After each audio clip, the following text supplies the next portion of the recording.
அனைவருக்கும் ஆத்ம வணக்கம். வடக்கு திசையை நோக்கி அல்லது கிழக்கு திசையை நோக்கி தான் இந்த தியானம் செய்ய வேண்டும் அப்படின்னு சில குருமார்கள் சொல்வதாக கேள்விகள் கேட்டிருக்காங்க. இப்போ தியானம் செய்கிறதுக்கு எந்த திசை சரியானது, வடக்கு திசையா அல்லது கிழக்கு திசையா அப்படின்ற கேள்வி வரும்போது, டெக்னிக்கல் சார்ந்த தியானம் அப்படின்றதால, தொழில்நுட்ப சார்ந்த தியானம்ன்றதுனால இதை திசைகளும் சில குருமார்கள் சொல்லி கொடுக்கறது உண்டு தான், அது இல்லைன்னு சொல்லி மறுக்க முடியாது. ஆனால் எங்களுடைய குருநாதர் அப்படி சொல்லி கொடுக்கல, இந்த திசை தான் அப்படின்னு சொல்லி கொடுக்கல. காரணம் என்னென்னா, எல்லா திசையிலுமே இறைவனுடைய ஆற்றல் உண்டு, திசை என்பது இங்கு ஒன்றும் கிடையாது. காரணம் என்ன அப்படின்னா, திசை அப்படின்றது மனிதர்கள் போகிறதுக்கும் வர்றதுக்கும் வகுத்து கொண்டதே தவிர மற்றபடி சுற்றுகிற பூமிக்கு திசை அப்படின்றது ஒன்றும் கிடையாது அப்படின்னு சொல்லி என்னுடைய குருநாதர் சொல்லியிருக்காரு. ஏன்னா பூமி சுற்றிக்கிட்டே இருக்க பூமிக்கு எது திசை? அப்போ சந்திரன் உதிக்கிறது, சூரியன் உதிக்கிறது, இதை தான் திசையாக நம்ம வச்சுக்கிறோம். அப்போ சந்திரன் சூரியனும் உதிக்கிறதுக்கு இந்த பக்கம் அந்த பக்கம் ஒரு திசையை சொல்கிறோம். அப்போ கிழக்கு, வடக்கு, மேற்கு, தெற்கு, கிழமேற்கு, வடமேற்கு, வடதெற்கு, இப்படி 8 கோணங்களில் திசையை நம்ம வகுத்து வச்சுருக்கோம். இதெல்லாம் எதுக்காக அப்படின்னா, பயணத்துக்காக வகுக்கப்பட்டது, மனிதர்களுடைய பயணத்துக்காக வகுக்கப்பட்டதே தவிர இதுக்கும் ஆன்மீகத்திற்கும் எந்த தொடர்புமே கிடையாது. இன்னும் சொல்லப்போனால், இதுக்கு ஏன் ஆன்மீகத்துக்கு இதுக்கும் தொடர்பு கிடையாது அப்படின்னா, சித்தர்களும் ஞானிகளும் திசையை நோக்கி அவங்க எந்த ஒரு செயலுமே செய்யலை. அவங்களுக்கு தெரிஞ்சது வானமும் பூமியும் மட்டும்தான். இந்த வானம் எங்கெல்லாம் நிலப்பரப்பு இருக்குதோ அங்கே இருக்க மனிதர்கள் எல்லாம் என்னுடைய உறவுன்னு சொல்லுவாங்க. இதுக்கு எந்த ஒரு பாகுபாடுமே அவங்களுக்கு கிடையாது. என்னுடைய நாடு, இது அவங்களுடைய நாடு அப்படின்றதெல்லாம் சித்தர்களுக்கு கிடையாது. அதாவது ஆன்மீகத்தில் கிடையாது. ஆன்மீகவாதிகளுக்கே இந்த நாடு, இந்த தேசம், இந்த இனம், இந்த மொழி, இதெல்லாம் எங்களுடையது அப்படின்னு எதுக்குமே உரிமை கொண்டாட மாட்டாங்க. மொத்தத்துக்கு எங்களுதுன்னு சொல்லிட்டு போயிடுவாங்க. அப்படி மொத்தத்துக்கு எங்களுதுன்னு சொல்லும்போது இங்கே திசைக்கு அவங்களுக்கு அங்கே வேலை இல்லை. அப்போ இறைவனை நோக்கி நாம் தவம் செய்கிறதோ அல்லது இது மாதிரியான யோக பயிற்சிகள் செய்கிறதுக்கோ அதுக்கு எந்த திசையும் கிடையாது. இப்போ இதுக்கு வட திசை தான் இதுக்கு சிறந்தது அப்படின்னு சொல்கிறாங்க. அதில் எனக்கு நம்பிக்கை கிடையாது. வட திசை தான் இதுக்கு சரியாக. வட திசைனா எது? வட திசை, வட திசைனா இந்த சூரியனும் சந்திரனும் கிழக்கில் சந்திரன் உதிக்குது, சூரியன் உதிக்குது, மேற்கில் சூரியன் வருது. இப்போ இதை வச்சு தான் நம்ம திசை சொல்லிகிட்டு இருக்கோம். இந்த பக்கம் வடக்கு, அந்த பக்கம் தெற்குன்னு சொல்கிறோம். இப்போ இந்த வடக்கில் தான் இறைவன் இருக்கிறாரு, இறைவனுடைய ஆற்றல் இறங்குது அப்படின்லாம் சொல்கிறாங்க. அப்படின்லாம் ஒன்றும் கிடையாது. வடக்கு நோக்கி தான் தியானம் பண்ணணும் அப்படின்னு சொல்கிறாங்க. ஏன்னா தென்முக கடவுள், இந்த தென்முகல் கடவுள் வடக்கில் இருந்து தான் தென்முகமாக பார்த்து சீடர்களுக்கு உபதேசித்தார்.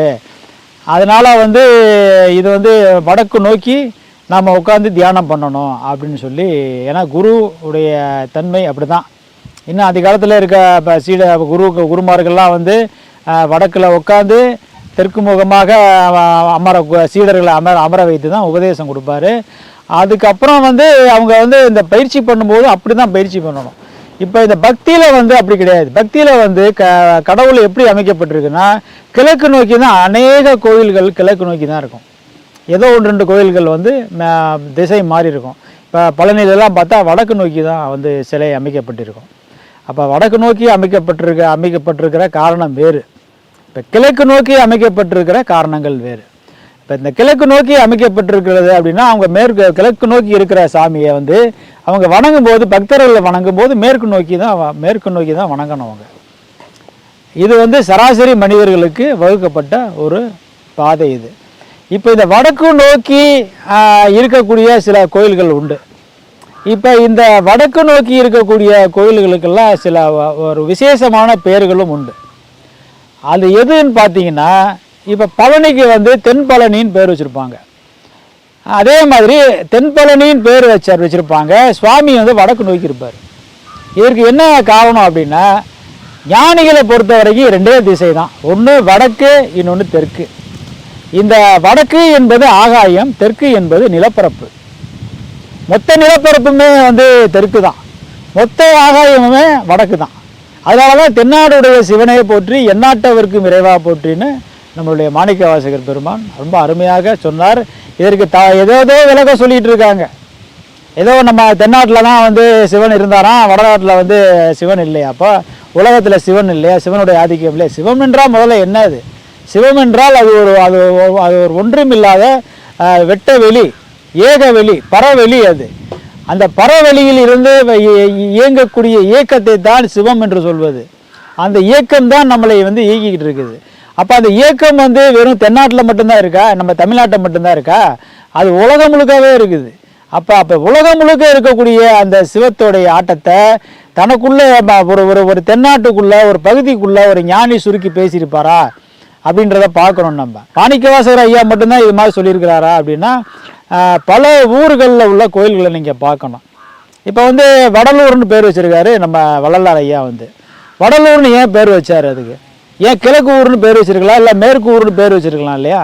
இப்போ அதுனா வடக்கவா இருக்குது அந்த ஊர், வந்து மொத்த நிலப்பரப்பில் வடக்கில் இருக்குது அந்த ஊர். அப்படி கிடையாது. வடலூர்னா வானம் சார்ந்த ஊர்னு அர்த்தம். இந்த வானம் சார்ந்த ஊர் அப்படின்னா பஞ்சபூத தத்துவங்களில் இந்த முதன்மையான தத்துவமே ஆகாய தத்துவம் தான். இந்த ஆகாய தத்துவம் தான் வடக்கு. இந்த வடக்கைத்தான் ஆகாய தத்துவமாக நமக்கு வந்து சொல்லி கொடுத்துருக்காங்க. அப்போ வடக்கை நோக்கி நீங்கள் வந்து தியானம் பண்ணணும்னா படுத்துக்கிட்டு தான் தியானம் பண்ணணும், உட்காந்து தியானம் பண்ண முடியாது. ஏன்னா வடக்குன்றதே ஆகாயம்தான், தெற்குன்றது பூமி.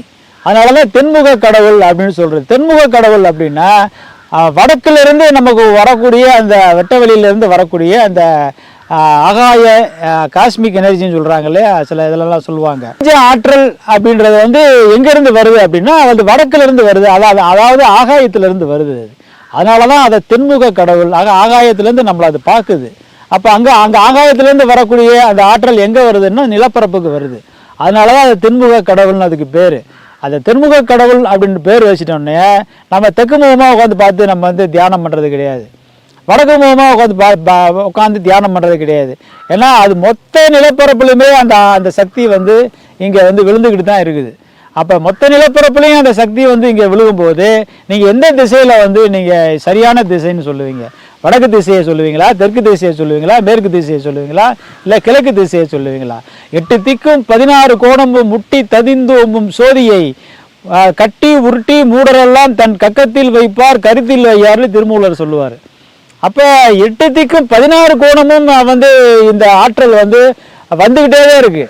அப்போ ஒரு திசையை நோக்கி ஒரு மனிதன் வந்து தவம் பண்ணுறான், தவம் ஏற்றான்னா அவன் அறியாமையில் இருக்கிறான்னு தான் அர்த்தம். ஏன்னா அறியாமையினால் கேட்கப்படுகிற கேள்வி, அறியாமையினால் செய்யப்படுகிற இந்த செயல், ஆக மொத்தம் இந்த தெற்குக்கும் வடக்குக்கும் தான் சம்பந்தமே தவிர, அப்போ திசை அப்படின்றது வந்து வடக்குக்கும் தெற்குக்கும் தான் திசை. அது என்ன திசைனா ஆகாயம் பூமி, இவ்வளோதான். அதுதான் தென்னாடுடைய சிவனை போற்றி எந்நாட்டவருக்கும் இறைவா போற்றி அப்படின்றது. அப்போ தென்னாடு உடைய சிவன் என்றால் அது எங்கேருந்து வருதுன்னா வடநாட்டிலிருந்து, அதாவது வாகாயம் என்கிற வடநாட்டிலிருந்து நமக்கு அந்த சக்திகளுக்கு இறக்கப்பட்டு கொண்டிருக்கிறது. அந்த சக்தியை தான் நான் உள்வாங்கி இங்கே பல ஜீவராசிகள், பல மனிதர்கள், பல உயிர்கள் இங்கு வாழ்ந்து கொண்டிருக்கிறது. இந்த வாழ்றதுக்கு அடிப்படை காரணம் எதுவாக இருக்கிறது அப்படின்னா இந்த வடநாட்டிலிருந்து, வாகாயம் என்கிற வடநாட்டிலிருந்து இந்த சக்தியானது இங்கு மண்ணில் இறக்கப்படுகிறது. இப்படி இந்த இறக்கப்படுறதால தான் தென்னாடுடைய சிவனை போற்றி எந்நாட்டவருக்கும் இறைவா போற்றி அப்படின்னு சொல்கிறது காரணம். இப்போ அதே மாதிரி நீங்கள் வட பழனின்னு பேர் வச்சுருக்காங்க. ஏன் கிழக்கு பழனின்னு பேர் வச்சுருக்கலாம்ல? வட பழனினா பேருன்னா நம்ம ஆளுங்க என்ன நினைப்பாங்க அப்படின்னா இது வந்து தமிழ்நாட்டுடைய சென்னை வடப்பகுதி, அதனால இதுக்கு வட பழனின்னு பேர் வச்சுருக்காங்க. அதுக்கு அப்படி கிடையாது. அது நீங்கள் வந்து ஞானிகள் வந்து அப்படி மொழி வாரியாக நிலம் வாரியாகலாம் பிரித்து வந்து அவங்க வந்து பேச மாட்டாங்க, அவங்க சொல்லவும் மாட்டாங்க. அப்போ மொழி வாரியாக நிலப்பரப்பு வாரியாக பேசாத ஞானிகள் அவர்கள் மொத்த பரப்பை தான் பேசுவாங்க, மொத்த ஆகாயத்தை தான் பேசுவாங்க, மொத்த பிரபஞ்சத்தை தான் பேசுவாங்க, மொத்த அண்டத்தை தான் பேசுவாங்க. அவங்க பிரித்து பேசக்கூடியவங்க அல்ல அவங்க. அப்போ அவங்களுக்குன்னு பார்த்தீங்கன்னா அதே மாதிரி பார்த்தீங்கன்னா திருப்பதிக்கு வடமலையான்னு ஒரு பேர் உண்டு. அப்போ அதுக்கு எதுக்காக வடமலையான்னு பேர் வச்சுருக்காங்க, கிழக்கு மலையான்னு பேர் வச்சுருக்கலாம் இல்லையா? அப்போ என்ன மொத்த உலகத்துக்கே அது வந்து வடக்கு பகுதியா அது திருப்பதி? அப்படி கிடையாது. வடமலையான் அப்படின்னா ஆகாயத்திலேருந்து வரக்கூடிய அந்த வெட்டவெளியிலேருந்து வரக்கூடிய சக்தியின் பேர், அதுக்கு எனர்ஜியின் பேர் அதுக்கு. அப்போ இதெல்லாம் வந்து எதுக்காக இந்த பெயர்களை தென்முக கடவுள்னு ஏன் பேர் வச்சுருக்காங்க? ஏன் கிழக்கு முக கடவுள்னு பேர் வச்சுருக்கலாம் இல்லையா?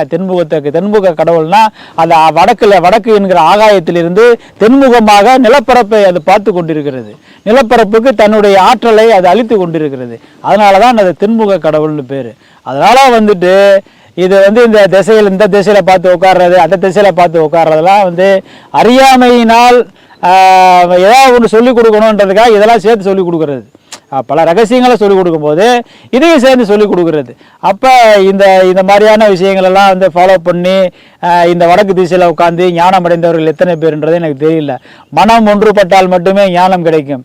மனம் ஒன்றுபடாமல் எந்த மனிதனுக்கும் ஞானம் வராது. அதில் நீங்கள் எந்த திசையில் வேணாலும் அமர்ந்து உட்கார்ந்து உங்கள் மனத்தை ஒன்றுபடுத்த முடியும் முயற்சி பண்ணினால் ஒழிய இந்த ஞானம் என்கிற ஒன்று யாருக்கும் கிட்டாது. திசையினாலெல்லாம் ஞானம் வராது. திசையினாலெல்லாம் எந்த முக்தி மோட்சமும் கிடைக்காது. உங்கள் மனம் ஒன்றுபட்டால் ஒழிய இதற்கு வாய்ப்பே இல்லை. நன்றி. ஆத்ம வணக்கம்.